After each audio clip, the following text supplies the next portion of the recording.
Student, आज हम discuss करेंगे कोलिगेटिव प्रॉपर्टी। सॉल्यूशन यूनिट का सबसे इंपॉर्टेंट टॉपिक है colligative property. What do you mean by colligative property? Colligative property solution की एक प्रॉपर्टी होती है। तो ऐसे लिखेंगे हम, the property of solution which depends on number of solute particle and do not depends on its nature। Clear? यानी कि कोलिगेटिव प्रॉपर्टी वो प्रॉपर्टी होती है, मान लो अपने पास एक सॉल्यूशन है, ठीक है। सॉल्यूशन किसका है? सॉल्यूशन है वाटर प्लस NaCl, या आप मान लो ग्लूकोज, कोई भी सॉल्यूशन आपने अभी बनाया। वाटर का केमिकल फॉर्मूला H2O, ग्लूकोज का C6H12O6। अब जब ये एक सॉल्यूशन बन गया तो इसमें ये लेस अमाउंट में है तो इसको तो हम बोलते हैं सोल्यूट, ये लार्ज अमाउंट में इसको बोलेंगे सोलवेंट। क्लियर? तो कोलिगेटिव प्रॉपर्टीज में जो जो आएंगे वो होते हैं जो इनके नंबर्स पे डिपेंड करें। मींस कितना अमाउंट ऑफ सोल्यूट सोलवेंट के अंदर मिक्स है इस पर डिपेंड करे, बट ये डिपेंड ना करे कि वो क्या है, सॉलिड है, लिक्विड है, गैस है, ग्लूकोज है, NaCl है। इन पे डिपेंड ना करके किस पे डिपेंड करे, कितना अमाउंट ऑफ सोल्यूट इसके अंदर डिजोल्व है। तो पूरे सॉल्यूशन यूनिट जो अब तक करवाई उसमें आपने देखा होगा कि हम बात हमेशा मोल्स ऑफ सोल्यूट की करते हैं, मोलरिटी निकालते हैं, मोलरिटी जो भी कंसंट्रेशन टर्म निकालते हैं, वेपर प्रेशर, जो भी हम क्या करते हैं, द अमाउंट ऑफ सोल्यूट। तो जो अमाउंट ऑफ सोल्यूट जो हम डालते हैं उसके कितने नंबर्स होते हैं, मतलब कितना अमाउंट होता है, उनके नंबर ऑफ पार्टिकल्स कितने हैं उस पर डिपेंड करें, ना कि उसकी नेचर पे डिपेंड करें। उस तरह के जो प्रॉपर्टीज होती हैं उनको हम क्या कहते हैं, कोलिगेटिव प्रॉपर्टी। कोलिगेटिव प्रॉपर्टी जो होती है वो हमारे यहाँ पे सिलेबस में जो है वो 4 हैं। एक जो मैं पहले बता चुका हूँ RLVP, ठीक है। दूसरा है एलिवेशन इन बॉइलिंग पॉइंट्स। तीसरा है डिप्रेशन इन फ्रीजिंग पॉइंट।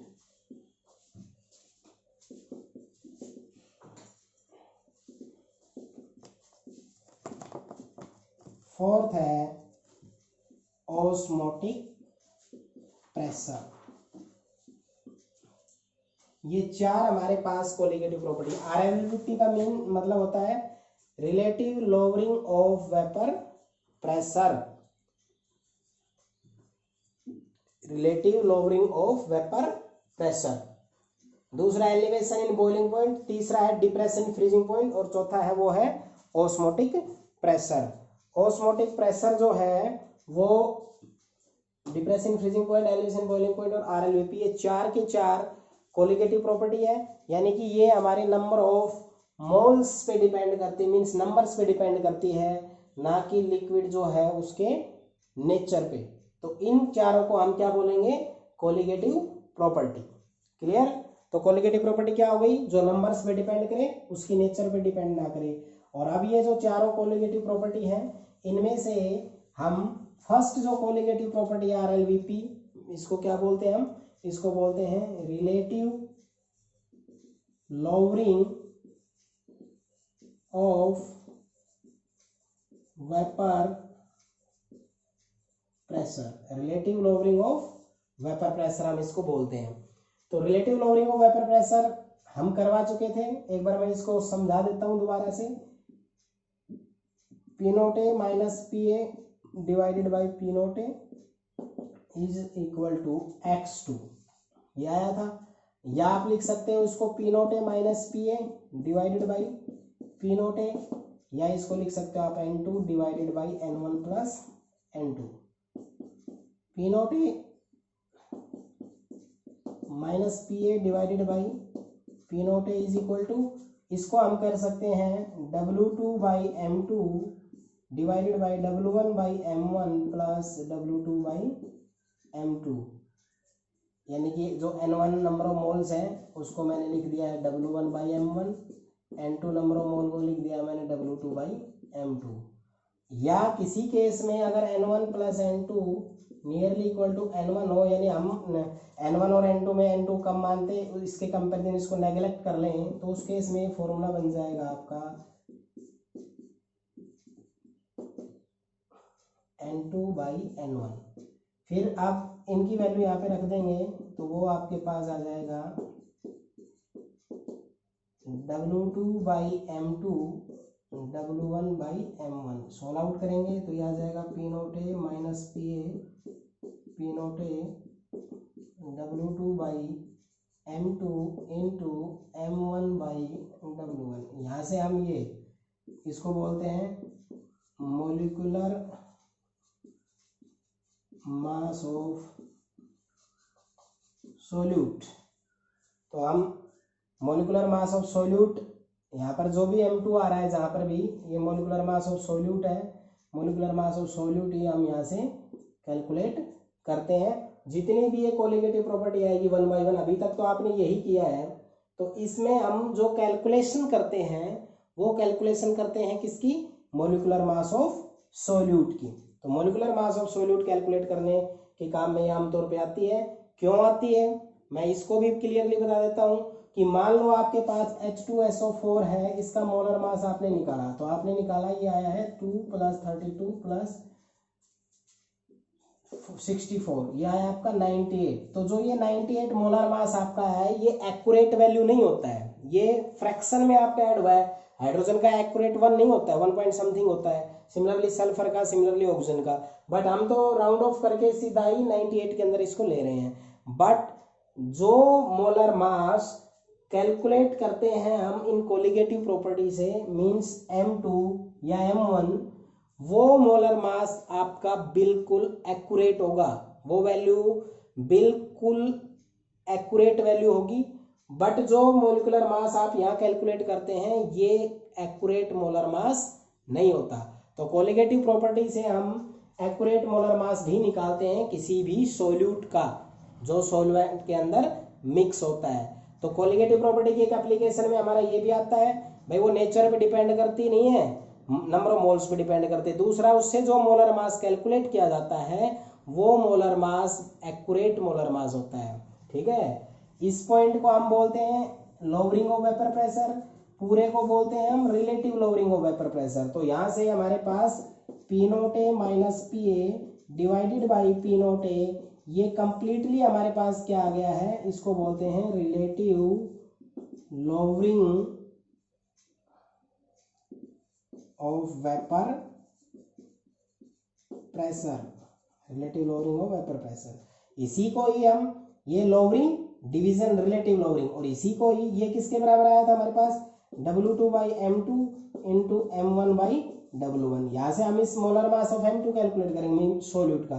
तो ये relative lowering of vapour pressure इनकी नेचर पे डिपेंड नहीं करता कि इसमें सोल्यूट क्या है, इस पे डिपेंड करता है कि सोल्यूट कितना मिक्स है किसी भी सॉल्वेंट में। इसलिए हम इसको कोलिगेटिव प्रॉपर्टी के तौर पे भी कंसिडर करते हैं। तो RLVP आपका कल ही हो गया था, इनके ऊपर न्यूमेरिकल भी कल हो चुके थे, मैंने एक बार जस्ट इसको दोबारा से समझाया है आपको। ये फॉर्मूले जो मैंने लास्ट में लिखे हैं इनको आपको ध्यान रखना है और इनके ऊपर कुछ न्यूमेरिकल प्रैक्टिस भी करनी है। आज का जो नेक्स्ट टॉपिक है वो हमारे पास है सेकंड कोलिगेटिव प्रॉपर्टी, जिसको हम बोलते हैं एलिवेशन इन बॉइलिंग पॉइंट। तो आज का जो टॉपिक होगा वो होगा एलिवेशन इन बॉइलिंग पॉइंट।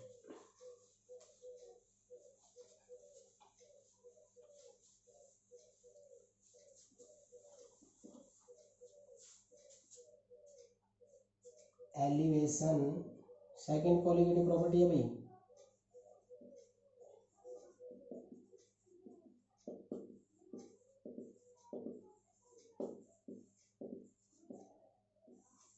जो प्रॉपर्टी है वो क्या है, एलिवेशन इन बॉइलिंग पॉइंट। जो एलिवेशन इन बॉइलिंग पॉइंट, इसको दो बार थोड़ा ध्यान से पढ़ो।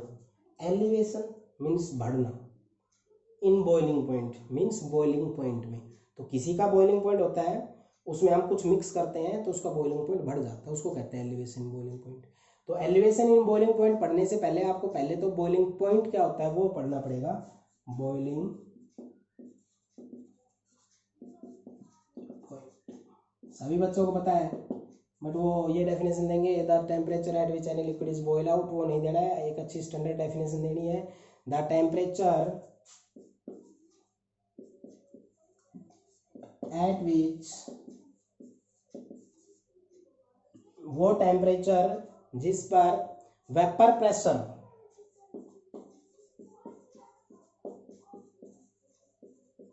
Eight which vapour pressure becomes equal to its atmospheric pressure।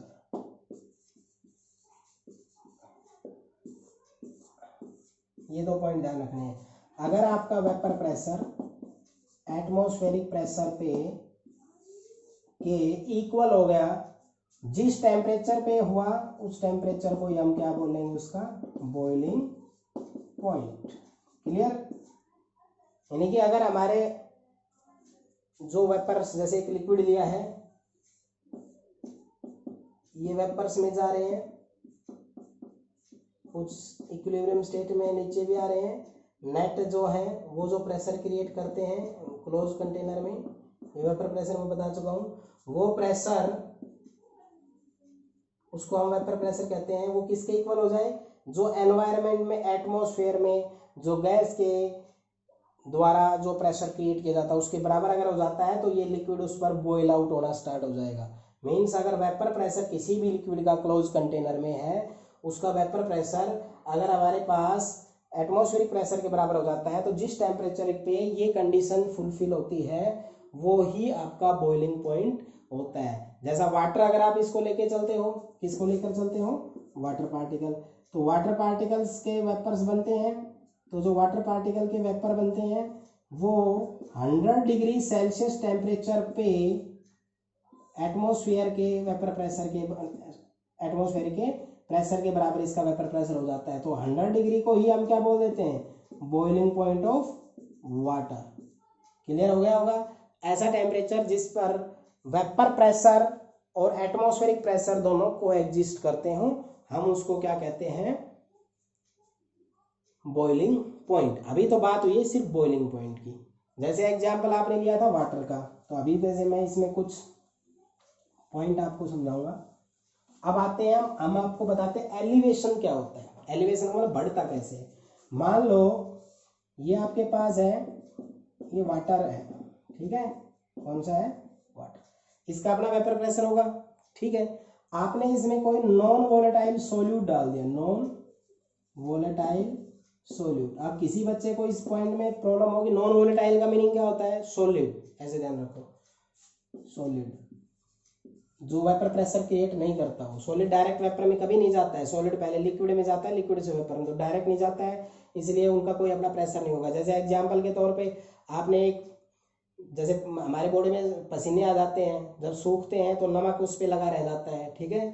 जैसे कीचड़ होता है, उसका पानी इवेपोरेट हो जाता है तो गंदगी नीचे बच जाती है, गंदगी इवेपोरेट नहीं होती, सिर्फ वाटर वेपर में ही जाता है। तो जो सॉलिड होते हैं वो कोई भी कंट्रीब्यूशन नहीं करते। ये मैंने रोल्स लॉ नॉन वोलेटाइल में भी समझाया था कि vapour pressure of solution is equal to vapour pressure of solvent only when non volatile solute is added in a solvent. Clear? तो जब आप नॉन वोलेटाइल सॉल्यूट इसके अंदर ऐड करते हो तो ये एक सॉल्यूशन तैयार हो गया। क्या हो गया? ये एक सॉल्यूशन। क्लियर? अब नॉन वोलेटाइल जो आपने डाला है, नॉन वोलेटाइल सॉल्यूट, और दूसरा जो हमारे पास वाटर था, तो जब आप इसमें वो डालोगे तो वाटर के अंदर हाइड्रोजन बॉन्डिंग होती है, तो जो डालोगे वो उनके जो स्पेस होते हैं, गैप्स होते हैं, उनमें वो जाके मिक्स होना स्टार्ट हो जाता है। जैसे वो इसमें मिक्स होता है और फिर इसके वेपर्स बनते हैं। तो देखो एक बात ध्यान से सुनो कि जो पार्टिकल्स गए हैं उन्होंने वाटर के पास स्पेस अटेन कर लिया है, तो कुछ ना कुछ इंटरेक्शंस तो शुरू हो गया है, वो उसको इंटरेक्शन उसको फोर्स टाइटली बाउंड करके रखेगा। तो वेपर्स में जो वाटर जा रहे थे वो थोड़ा कम हो जाएंगे वेपर्स में जाना। क्लियर? तो जिस वजह से वेपर प्रेशर आपका क्या हो जाएगा, नॉन वोलेटाइल सॉल्यूट डालने से वेपर प्रेशर डिक्रीज हो जाता है। क्या हो जाता है? वेपर प्रेशर डिक्रीज हो जाता है। और इसी के कारण ही उनके बॉइलिंग पॉइंट में थोड़ा सा चेंज आ जाता है, मीन्स कम हो जाता है। इसी को हम क्या कहते हैं, सॉरी, बॉइलिंग पॉइंट जब इनके बीच में वेपर प्रेशर कम हो गया तो इनके बीच में एक फोर्स बन गया है। तो जब आप इनको उबालोगे तो टेम्परेचर आपको ज़्यादा देना पड़ेगा, तो बॉइलिंग पॉइंट थोड़ा सा क्या हो जाएगा, इंक्रीज हो जाएगा। फोर्स बढ़ता है, boiling point, vapour pressure decrease होता है, बॉइलिंग पॉइंट बढ़ता है। क्लियर? लेकिन ये चीज़ें अभी हम ग्राफ से समझाएंगे आपको, तो इसके लिए एक ग्राफिकल मेथड है, वो ग्राफिकल मेथड अच्छे से समझो। सबसे पहले ग्राफ है वेपर प्रेशर, ये वेपर प्रेशर ले लिया। दूसरा किसके बीच में ग्राफ लोड करना पड़ेगा, वेपर प्रेशर, आप खुद सोचो किसके बीच में होना चाहिए। Vapour pressure becomes equal to atmospheric pressure is called boiling point, और बॉइलिंग पॉइंट क्या होता है आपका टेम्परेचर। तो इसका ग्राफ हो आपका आएगा टेम्परेचर। वेपर प्रेशर और टेम्परेचर के बीच में हम ग्राफ प्लॉट करेंगे। मैंने ये जो लाइन ड्रा कर ली है डॉटेड डॉटेड डॉटेड लाइन से, इसको मैं एटमॉस्फेरिक लाइन बोलता हूँ। 1 एटमॉस्फेयर, मान लो ये एटमॉस्फेरिक प्रेशर है 1 एटमॉस्फेयर। क्लियर? या 1.013 बार। दूसरा क्या हो सकता है 1.013 बार। बार में हो तो इतना, एटमॉस्फेयर में कितना। इस लाइन को हम क्या बोलते हैं, एटमॉस्फेरिक लाइन। ठीक है? क्लियर? अभी तक क्या किया है, वेपर प्रेशर लिया है, टेम्परेचर लिया है, ये एटमॉस्फेरिक लाइन है। क्लियर? तो अब आप क्या करते हो, जो सॉल्यूशन था इसमें मैं सबसे पहले ग्राफ में एक लाइन ड्रा करता हूँ। मान लो मैंने ये लाइन ड्रा कर दी है। क्लियर? ये लाइन है ए बी, ये लाइन एक और ड्रा कर दिया है मैंने, ये लाइन है आपकी सी डी। ये इसको यहाँ पे कट करती है, ये इसको यहाँ पे कट करती है। इसको मैं एक्स बोल रहा हूँ, इसको मैं वाई बोल रहा हूँ। इसको मैं नीचे डॉटेड डॉटेड लाइन से नीचे की तरफ दिखा रहा हूँ। ठीक है? ये सब समझ में आ जाएगा, आपका कोई ज़्यादा बड़ा इशू नहीं है। आएगा समझ में? तो जो ये आपके पास होगा, ये आपका होगा TB0 और ये आपका हो जाएगा TB। तो ये ग्राफ इधर जा रहा है, ये ज़्यादा है, इसको हम बोलते हैं डेल्टा TB। क्लियर? यानी इनका मतलब हो जाता है, डेल्टा TB का मतलब हो जाता है इसमें से इसको सब्ट्रैक्ट कर दो। यही तो आया। ठीक है? अब आपको मैं बताता हूँ, जो आपने ये लाइन ए बी ड्रा की है, ये है सोलवेंट के लिए, प्योर सोलवेंट के लिए। किसके लिए है ये? प्योर सोलवेंट के लिए। और ये जो लाइन है आपकी, ये जो है रिप्रेजेंट करती है सॉल्यूशन के लिए। किसके लिए? सॉल्यूशन के लिए। ठीक है? तो आपने देखा, तो आप कहोगे वी ड्रा द ग्राफ। आप देखो इसके बारे में मैं डिटेल बताता हूँ। We draw the graph between vapour pressure and temperature. The line A B represent solvent, pure solvent. Solvent जो आपका होता है उसका अपना वेपर प्रेशर होता है। तो सबसे पहले टेम्परेचर जब आप इंक्रीज करोगे तो वेपर प्रेशर इंक्रीज हो रहा है, तो जा रहा है, इंक्रीज होता जा रहा है, जा रहा है, जा रहा है। एक स्टेज आ गई इस पॉइंट पे, इस पॉइंट पे हमारा वेपर प्रेशर जो इसका था सोलवेंट का, इस पॉइंट पे वो एटमॉस्फेरिक प्रेशर के बराबर हो गया। मीन्स तो ये वो पॉइंट हुआ जिस पर वेपर प्रेशर एटमॉस्फेरिक प्रेशर के बराबर हो गया। तो मतलब ये इसका क्या कहलाएगा, बॉइलिंग पॉइंट। यानी इस पॉइंट से आगे ये बॉइल होना शुरू हो जाता है, मतलब इसका ये बॉइलिंग पॉइंट है। तो यहाँ से हमने ये इसको फ्लोट कर लिया है। तो ये जो टेम्परेचर है TB0, ये रिप्रेजेंट करता है एक्स पॉइंट पे, और एक्स किसका है, सोलवेंट का। मतलब इस पॉइंट पे इसका बॉइलिंग पॉइंट हो गया। क्या हो गया ये, बॉइलिंग पॉइंट। यानी कि सोलवेंट जो भी है, चाहे वो लिक्विड वगैरह कुछ भी है, यहाँ तो एक जनरली बताया जा रहा है कि सोलवेंट जो है वो एक्स पॉइंट पर बॉइल आउट हो जाता है। तो उसका जो ग्राफ फ्लो जो टेम्परेचर रिप्रेजेंट हो रहा है वो है TB0। अब हमने सोलवेंट के अंदर क्या किया, हमने सोलवेंट के अंदर कोई नॉन वोलेटाइल सोल्यूट ऐड कर दिया। अब नॉन वोलेटाइल सोल्यूट ऐड कर दिया तो मैंने अभी बताया था कि जो नॉन वोलेटाइल सोल्यूट होता है वो सोलवेंट के साथ इंटरेक्शन करता है। इंटरेक्शन करता है तो उनका वेपर प्रेशर क्या हो जाता है, वेपर प्रेशर उनका डिक्रीज हो जाता है, तो बॉइलिंग पॉइंट तो उसका इंक्रीज हो जाता है। तो जब सॉल्यूशन को हम याद रखना है, सॉल्यूशन का वेपर प्रेशर हमेशा सॉल्वेंट से नीचे ही रहेगा। तो जैसे ही हम इसको CD को रिप्रेजेंट करेंगे तो ये देखा कि ये टेम्परेचर इस पॉइंट पे जाके ये क्या हो गया, बॉयल आउट। जब सॉल्वेंट ओनली था वो इस टेम्परेचर पे बॉयल हो रहा था, जैसे ही हमने सॉल्वेंट में कोई सोल्यूट डाला, due to interaction and the force of attraction between solute and solvent there is increase in the boiling point. वो हमारा अब जाके TB इस पॉइंट पे जाके यानी Y पॉइंट पे जाके क्या हो रहा है, बॉयल आउट हो रहा है, उसको हमने TB से रिप्रेजेंट कर दिया। तो सॉल्वेंट हमारा TB0 पे हो रहा था, और सॉल्यूशन जब हमने सॉल्वेंट में सोल्यूट ऐड किया वो हमारा TB पे जाके क्या हो रहा है, बॉयल आउट हो रहा है। इसका मतलब हमारा पहले जो बॉइलिंग पॉइंट था ये टेम्परेचर एक्सिस है, तो वो यहाँ था, फिर बाद में यहाँ हो गया, इसका मतलब बॉइलिंग पॉइंट आपका इंक्रीज हो गया। इस तरह से सॉल्वेंट में सोल्यूट को ऐड करने से जो बॉइलिंग पॉइंट में इंक्रीमेंट आया है उसी को ही हम उसका एलिवेशन इन बॉइलिंग पॉइंट कहते हैं। अब जो ये एलिवेशन इन बॉइलिंग पॉइंट हुआ, ये एक प्रकार से कैसे रिप्रेजेंट करेंगे, delta TB is equal to TB minus TB0। जो डेल्टा TB आपका होता है वो डायरेक्टली प्रोपोर्शनल होता है मोललिटी के।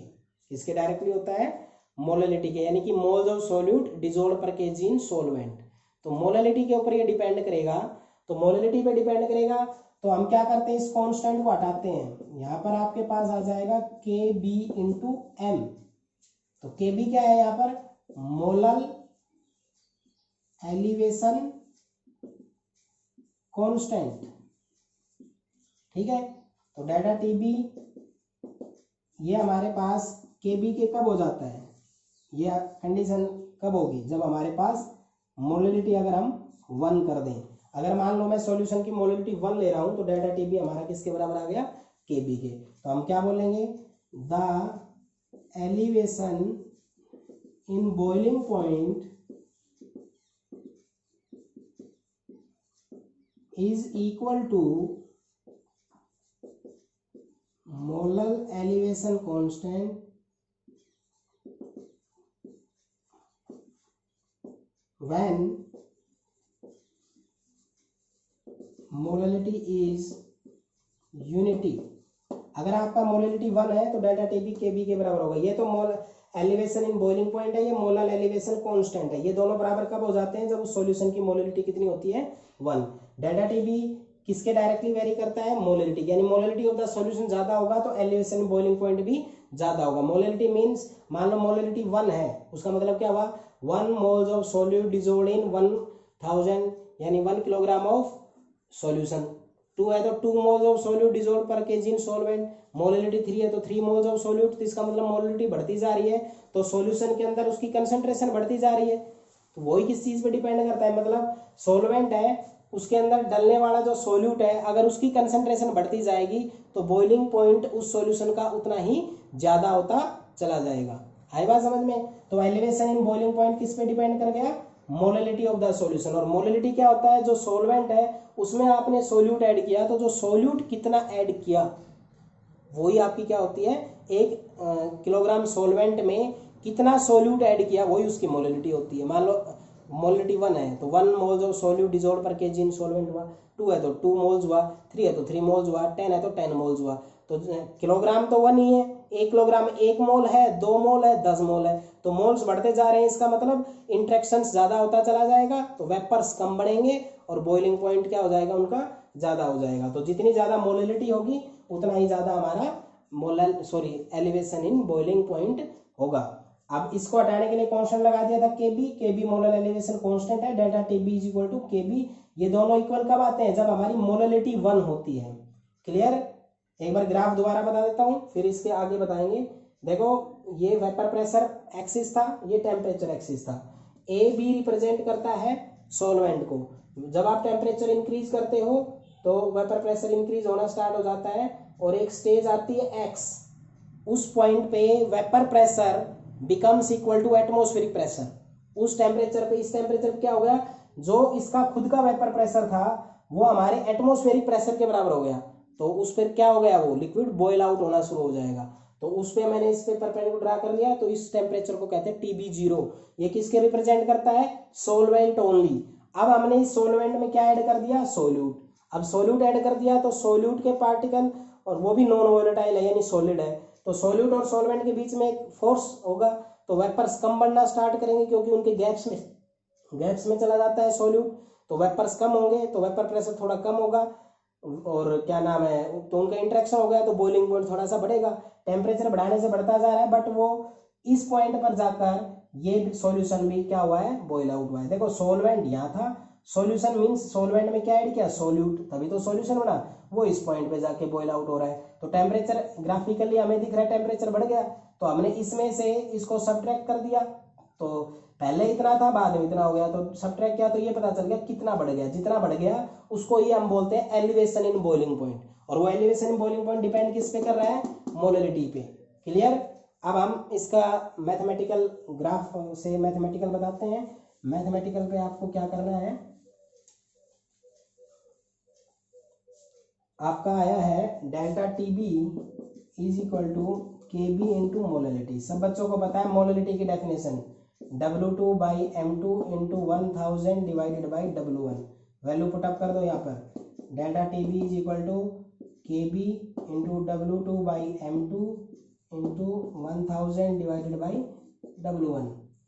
अब आप यहाँ से M2 भी निकाल सकते हो, तो M2 क्या आ जाएगा, K B into W2 into 1000 divided by delta T B. तो यहाँ से आपने क्या कैलकुलेट कर दिया, M2। क्या मकसद क्या था हमारा, मोलिकुलर मास ऑफ सॉल्यूट निकालने का ही था, जो पिछले में भी निकाला था हमने। तो यहाँ पर मैथमेटिकल ज़्यादा कुछ नहीं है, मोलिटी होता है, मोलिटी की डेफिनेशन हमने ये होता है मोल्स ऑफ सॉल्यूट डिसॉल्व पर केजी इन सॉल्वेंट, हमने इसमें पुटअप कर दिया। अब आपको मैं ये जो M2 आपका जो ये आया है इन सब के बारे में बता देता हूँ। डेल्टा टी बी क्या है, elevation in boiling point, boiling point में कितना इंक्रीज हुआ। अब बॉइलिंग पॉइंट ही तो है, पॉइंट चाहे वो 0.0001 इंक्रीज हुआ, बॉइलिंग पॉइंट की यूनिट नहीं बदलेगी। किसमें होता है वो आपको पता है, बॉइलिंग पॉइंट आपका केल्विन में होगा या सेल्सियस में होगा, ठीक है। इसके बाद केबी ये होता है मोलल एलिवेशन कांस्टेंट, ये कांस्टेंट होता है, इसकी यूनिट होती है केल्विन किलोग्राम मोल इनवर्स। सारे स्टूडेंट ध्यान से याद रखें, केल्विन किलोग्राम मोल इनवर्स इनकी यूनिट होगी। और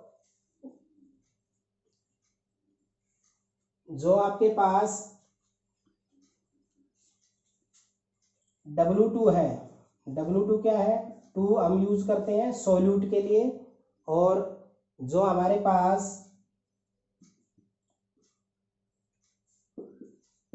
W2 है, इसको 2 के लिए सोल्यूट, तो ये मास ऑफ सोल्यूट, M2 आएगा तो molar mass of solute, W1 आएगा तो मास ऑफ सोलवेंट, तो W2 M2 W1, W2 M2 W1, ये तीनों मास हैं, ये ग्राम पर मोल में होंगे। ये एलिवेशन बॉइलिंग पॉइंट है, ये केल्विन में होगा या सेल्सियस में। केबी होता है वो मोलर एलिवेशन कांस्टेंट होता है, वो आपका केल्विन किलोग्राम मोल इनवर्स होगा, और 1000 जो आपका है ये कांस्टेंट टर्म है। तो इसका मतलब इसमें 1 2 3 4 5 आपके पास वेरिएबल वैल्यू आई है, उनमें से केबी आपका हमेशा कांस्टेंट होगा जो कि न्यूमेरिकल के अंदर गिवन होगा। तो 4 वैल्यू में से कोई भी आपसे एक वैल्यू पूछा जाए, कई केस में डेटा टीबी को वो आपसे ऐसे देके चल सकता है, डेटा टीबी इज इक्वल टू आपका पता था TB0 माइनस TB। क्लियर। जो आपके पास सॉरी TB माइनस TB0, तो जो आपके पास ये आपका होता था इसको भी आप यहाँ यूज कर सकते हो। तो यहाँ पर ये आपके पास जो होता है TB0 ये सॉल्वेंट के लिए होता है, और TB आपका जो होता है ये सॉल्यूशन के लिए होता है। क्लियर। तो इनके ऊपर अब आपको मैं 2-3 न्यूमेरिकल करवा देता हूँ। तो ये हमारे पास सेकंड कोलिगेटिव प्रॉपर्टी थी, elevation in boiling point. Clear. First numerical है इस टाइप पे, मोलल एलिवेशन कांस्टेंट। पहले मैं आपको बता देता हूँ इसमें जो फॉर्मूले यूज रहते हैं, हम जो भी एलिवेशन कांस्टेंट है, delta TB is equal to K B into M, एक तो इस पर पूछा जाएगा, या delta TB is equal to K B W2/M2 into 1000 by W1, और M2 अगर पूछा जाए तो आप यहीं रख के इसमें से निकालो, K B W2 1000 divided by delta TB into W1। ये फॉर्मूले यूज होंगे। इनमें से एक एलिवेशन बॉइलिंग पॉइंट में होंगे। तो आप क्वेश्चन पढ़ते हैं, molar elevation constant means KB 2.52 kelvin पर मोलर या केल्विन किलोग्राम मोल इनवर्स। ये गिवन है किसी ऑर्गेनिक सब्सटेंस के benzene boil at 0.126 degree higher than benzene, what is the solution molality of the solution. तो मतलब ये कह रहा है कि जितने पे बॉयल होना चाहिए उससे इतने ज्यादा पे बॉयल होता है, इसका मतलब ये क्या हो गया, बढ़ा हुआ है एलिवेशन। तो डेल्टा टीबी 0.126 डिग्री सेल्सियस लिख दो। अगर ये केल्विन में है ना तो यहाँ पर आप सेल्सियस को केल्विन बना दो, 273 ऐड करने की जरूरत नहीं है। तो आपका क्या हो जाएगा, delta TB is equal to K B into M. तो मोलरिटी पूछा है तो delta TB upon K B. Delta TB की वैल्यू 0.126 और ये 2.52 डिवाइड मल्टीप्लाई कर लेंगे, हमारे पास मोलरिटी की यूनिट आ जाएगी। जो भी इसको मल्टीप्लाई डिवाइड करेंगे तो इसकी वैल्यू आ जाएगी। और मोलरिटी की यूनिट क्या होती है, मोलल, तो मोलल इसकी यूनिट रहेगी। क्लियर, जो गिवन है उसको लिखो, फॉर्मूला पुट इस टाइप पे मैंने करवाया था। अब सेकंड देखो, सेकंड न्यूमेरिकल आपका है the boiling point of benzene is this, मतलब बेंजीन का बॉइलिंग पॉइंट ये दे दिया। When 1.8 gram non volatile solute is dissolved in 90 gram of benzene. क्या कह रहा है कि बेंजीन था, उसका बॉइलिंग पॉइंट ये था, इतने ग्राम उसमें आपने कोई भी नॉन वोलेटाइल सॉल्यूट डाल दिया और बेंजीन था 90 ग्राम का। तो ये कम है, सॉल्यूट ये है, ये सॉल्वेंट है, तो सॉल्वेंट का बॉइलिंग पॉइंट ये हो गया।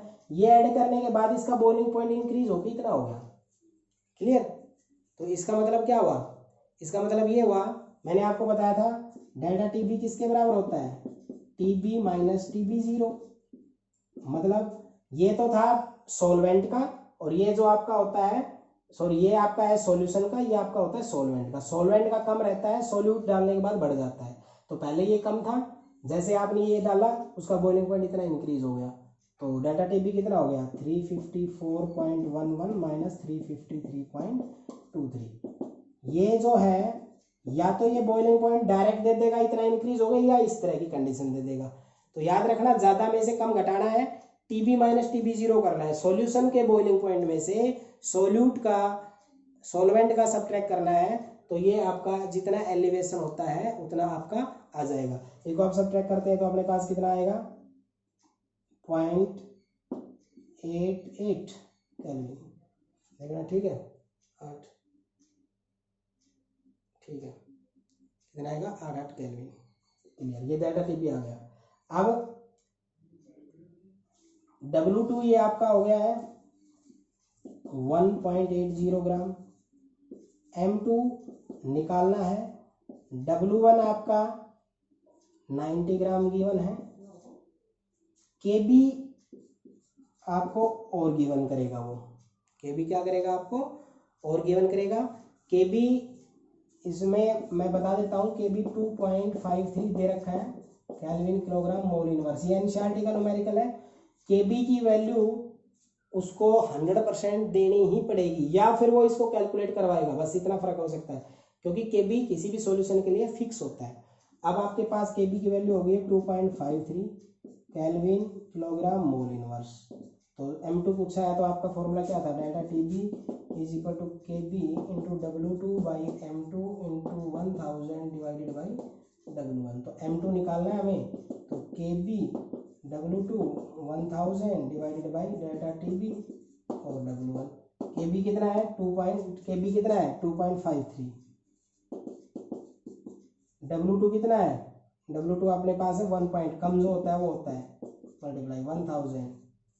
डेल्टा टीबी कितना है, डेल्टा टीबी है 0.8088 और W1 कितना है, W1 आपका 90। तो जब आप इसको मल्टीप्लाई करोगे तो इसका मास आ जाएगा, और जैसे ही ये मास आ जाता है तो वो आपका मोलिकुलर मास ऑफ सॉल्यूट कहलाएगा। यूनिट बताने की आपको ज़रूरत नहीं होनी चाहिए कि मास M2 हो चाहे W1 M2 कोई भी हो, ग्राम मोल इनवर्स इसकी यूनिट होती है, क्या होती है, ग्राम मोल इनवर्स, या ग्राम जैसे हमने यहाँ लिया है, यहाँ ग्राम लिया है तो इसका भी ग्राम पर मोल ही आएगा। तो याद रखना KB गिवन रहेगा हमेशा। एलिवेशन कैसे आपको निकालना है वो आपको बता दिया गया है, आपको एलिवेशन इन बॉइलिंग पॉइंट उसी तरीके से निकालना है। ठीक है, ये आपका सेकंड न्यूमेरिकल था। देखो बेंजीन का बॉइलिंग पॉइंट इतना था, इतने ग्राम ऐड किया तो बॉइलिंग पॉइंट इतना बढ़ गया, तो ये सब्ट्रैक्ट कर दिया, बाकी सभी वैल्यू लिख ली। ठीक है, अब थर्ड न्यूमेरिकल है, solution is prepared by 1.25 gram of oil of wintergreen methyl salicylate in 99 gram of benzene. इतना, और ये जो मिथाइल सैलिसेट है ये 99 ग्राम बेंजीन में मिक्स होता है। तो आपको क्या गिवन कर दिया इसने, W2 गिवन कर दिया।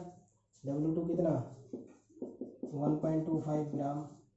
ठीक है, आपको M2 कैलकुलेट करना है। W1 गिवन कर दिया है 99 ग्राम।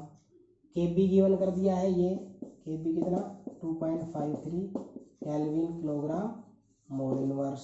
डेल्टा TB आपको और है, तो क्या कह रहा है, इसका पहले कितना था 80.31 और बाद में जो इसका है वो कितना हो गया था, वो इसका जो बॉइलिंग पॉइंट था वो 80.31 हो गया।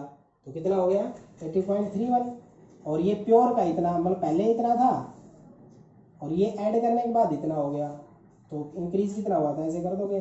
देखो भाई सारे स्टूडेंट ध्यान से एक बात सुन लो, अगर ये बात किसका कम हो या ज़्यादा है नहीं पता तो याद रखना, दो टेम्परेचर अगर गिवन हो तो ज़्यादा में से कम घटाने के बाद ही बॉइलिंग एलिवेशन आता है। एलिवेशन कभी भी इतने ज़्यादा में नहीं आता, एलिवेशन में से 1 2 3 4 5 डिग्री तक हो सकता है। तो इसको जब आप सब्ट्रैक्ट करोगे तो आपका कितना आ जाएगा 0.21 केल्विन। अब आपका जो फॉर्मूला था वो क्या था, delta TB is equal to KB into W2 by M2 गुणा 1000 बाई W1। तो M2 की वैल्यू कितनी आ जाएगी, ये आ जाएगी KB W2 1000 divided by delta TB और आपके पास W1। वैल्यू को टक करो, KB की वैल्यू 2.53, W2 की वैल्यू 1.25, 1000 डिवाइडेड बाई M, आपके पास डेल्टा TB 0.21 और W1 कितना 99। इनको मल्टीप्लाई डिवाइड कर लेंगे तो हमारे पास जो भी आएगा वो ग्राम मोल इनवर्स आपका ग्राम में, कहने का मतलब ग्राम में आ जाएगा। तो याद रखना ज़्यादा में से कम को घटाना है, ये बात ध्यान रखनी है डेल्टा TB के लिए। या तो डेल्टा TB सीधे दे देगा भाई एलिवेशन बॉइलिंग पॉइंट इतना है, या दो टेम्परेचर देगा तो ज़्यादा में से कम को घटा के ये आपका डेल्टा TB आता है, और KB आपका हमेशा गिवन मिलेगा। ठीक है, आपको बस W2 और M2 ये सब करके 99% न्यूमेरिकल के अंदर वो आपसे M2 ही पूछा जाएगा आपसे, कि भाई मॉलिक्यूलर मास ऑफ सॉल्यूट निकालने के लिए कोलिगेटिव प्रॉपर्टी होती है। इसके ऊपर आपको NCERT से न्यूमेरिकल्स करने हैं, ये 3 न्यूमेरिकल करवा दिए हैं और ये डेरिवेशन बता दिया है आपको। इनसे आगे न्यूमेरिकल और नेक्स्ट डेरिवेशन जो बताएंगे तब इनके ऊपर और प्रैक्टिस करवाएंगे। आप 3 तरह के न्यूमेरिकल की प्रैक्टिस की, इनको आप अच्छे से करें। ओके।